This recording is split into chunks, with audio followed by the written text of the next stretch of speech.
యేసుక్రీస్తునామములో మీకందరికీ వందములు. దుబాయ్‌లో మళ్ళా తిరిగి అటాక్స్ జరగడం చూస్తున్నాం.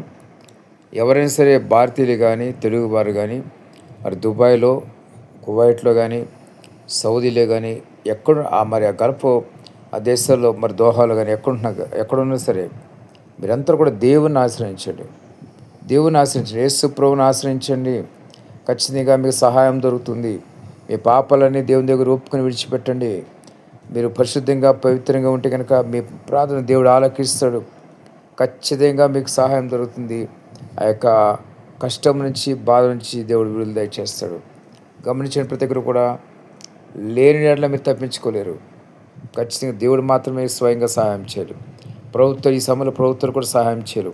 ఎందుకంటే అక్కడ ఎయిర్పోర్ట్స్ నాశనం అయిపోయినప్పుడు దేని ద్వారా మిమ్మల్ని తిరిగి మీ గృహానికి చేర్చలేరు. కాబట్టి దేవుని కోరితే దేవుడు మిమ్మల్ని సురక్షితంగా కూడా ఉంచుతాడు. సురక్షిత ప్రదేశంలో మిమ్మల్ని ఉంచుతాడు.